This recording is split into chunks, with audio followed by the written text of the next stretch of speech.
Assalamualaikum warahmatullahi wabarakatuh, Bapak Ibu guru di lingkungan Yayasan Pupuk Kaltim. Ini saya mau berbagi,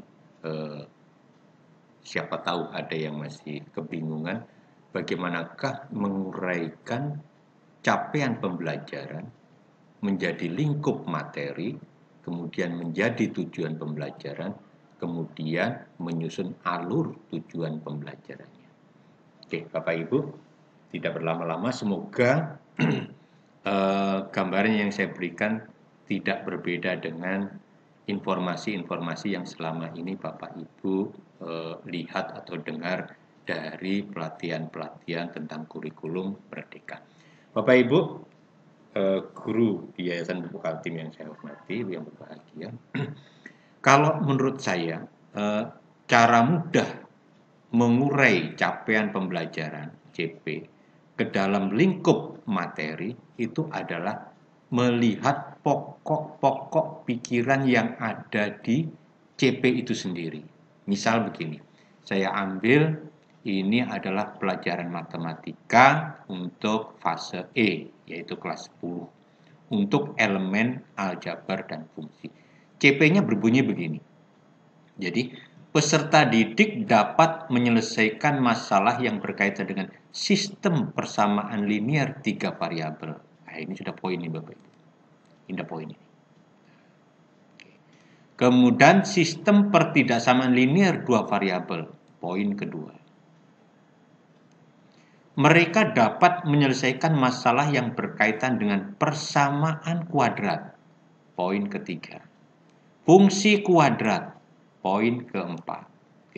Dan persamaan eksponensial, poin kelima.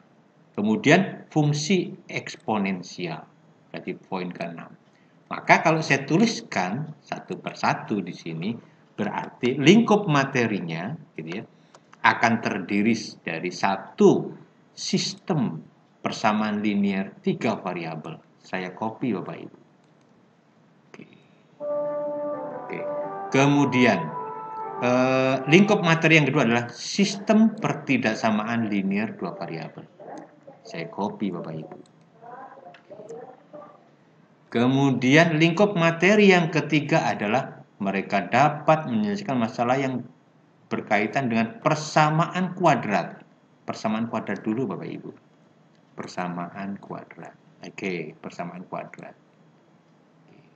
Ini lingkup materi. Kemudian fungsi kuadrat. Fungsi kuadrat. Oke, fungsi kuadrat.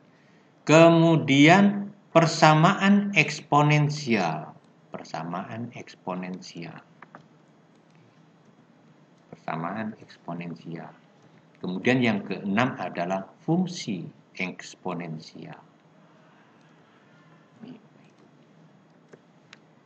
Maka kalau sudah ketemu lingkup materinya, Bapak Ibu tinggal menyusun tujuan pembelajarannya. Misalkan di sini saya pakai kode huruf kecil A misalkan. Oke. Maka kalau dalam sistem persamaan linear 3 variabel, biasanya guru akan memulai dari pengertian dulu. Pengertian sistem persamaan linear 3 variabel. Oke. Kemudian yang kedua, menentukan penyelesaian gitu ya. Sistem persamaan linear 3 variabel dengan metode misalkan substitusi. Misalkan ini Bapak Ibu ya. Oke, Bapak Ibu bisa kembangkan sendiri gitu ya. Mungkin kemudian menentukan sistem persamaan linear 3 variabel dengan cara misalkan eliminasi. Oke. Kemudian misalkan yang keempat tujuan pembelajarannya adalah menyelesaikan masalah yang berkaitan dengan Sistem persamaan linear 3 variabel. Misalkan ada 4 tujuan seperti ini. Nah, kemudian untuk lingkup materi kedua sama, tinggal membreakdown gitu ya, ide-idenya bagaimana sih supaya kita membelajarkan sistem pertidakan linear 2 variabel ini nyampe ke siswa. Urutannya seperti apa? Nah, maka itu adalah tujuan pembelajarannya. Terus masalah ini nanti disampaikan di semester 1 atau semester 2 itu guru yang mengatur. Maka tujuan pembelajaran akan berubah menjadi alur tujuan pembelajaran. Nah, yang terdekat yang beberapa yang dikeluhkan adalah bagaimana sih menguraikan CP menjadi lingkup materi dulu. Lingkup materi baru dijabarkan ke tujuan pembelajaran. Tujuan pembelajaran disusun sesuai waktunya, maka menjadi alur tujuan pembelajaran. Bisa jadi untuk materi elemen aljabar ini, untuk kelas 10 ya, untuk kelas 10, maka bisa jadi lingkup materi 1, 2, 3, 4 itu semester 1.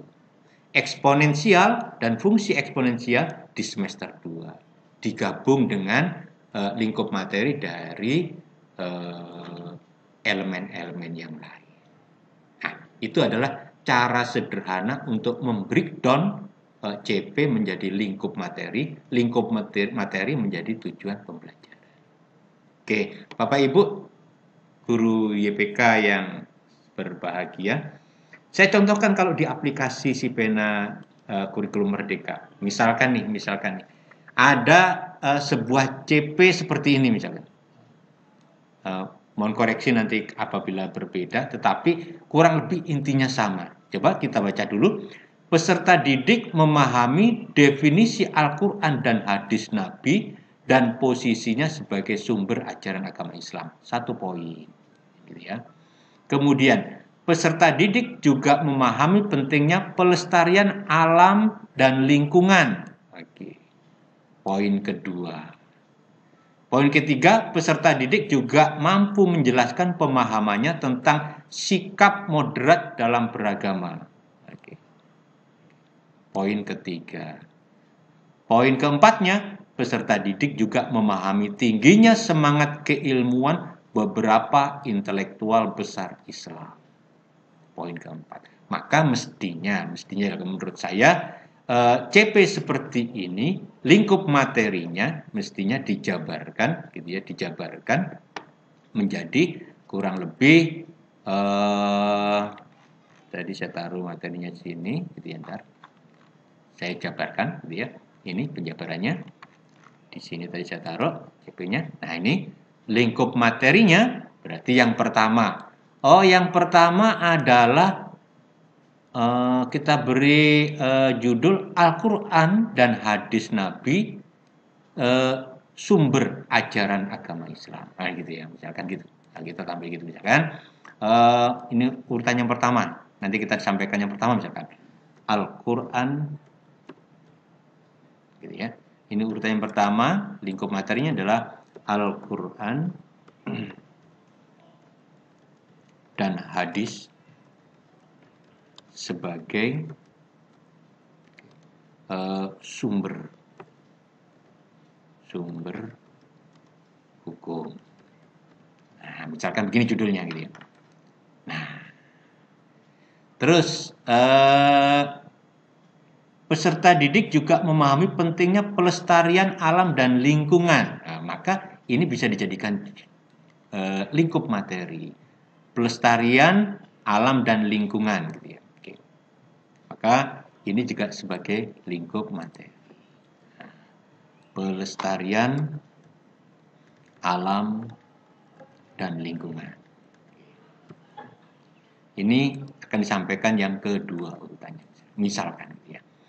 Kemudian poin ketiga adalah peserta didik mampu menjelaskan pemahaman tentang sikap moderat dalam beragama gitu ya. Misalkan kita ambil judul aja gampangnya sikap moderat. Oke. Sikap beragama bisa juga begitu ya. Oke, kita tambahkan begini sikap sikap beragama. Oke, nanti di dalamnya ada bagaimana kita bersikap dalam menjalankan agama kita gitu ya. Nah, kemudian ini yang keempat, peserta didik juga memahami tingginya semangat keilmuan beberapa intelektual besar Islam. Nah, mungkin bisa jadi judul ini, intelektual besar Islam. Oke. Nah, maka misalkan dikasih judul mengenal ini, intelektual besar Islam. Oke, sebagai urutan yang keempat. Ini maksudnya Bapak Ibu, kita menguraikan CP menjadi lingkup materi. Bapak Ibu boleh mengambil judul bab sebagai lingkup materi. Tetapi Bapak Ibu perlu pertimbangkan, misalkan judul bab itu kan kadang-kadang membuat menarik ya sebuah bab. Maka judulnya bisa jadi misalkan aku ingin gitu ya. Misalkan aku ingin gitu ya. Aku ingin seperti menjadi intelektual Islam, menjadi intelektual Islam. Oke, misalkan gitu. Cuma Bapak Ibu, andai kan judul buku ini kita ambil, gitu, judul bab dalam buku ini kita ambil, yang dikhawatirkan adalah nanti di deskripsi rapot. Karena pada deskripsi rapot itu akan mencantumkan lingkup materi. Misalkan begini, kebetulan misalkan seorang anak dalam lingkup materi aku ingin menjadi intelektual Islam itu nilainya tertinggi, maka deskripsinya begini Bapak Ibu. Telah menguasai sangat baik lingkup materi, aku ingin menjadi intelektual Islam. Maka ada kejanggalan dalam menyambung kalimat itu gitu ya. Karena di sini ada judul yang spesifik gitu ya. Bukan sebuah lingkup materi.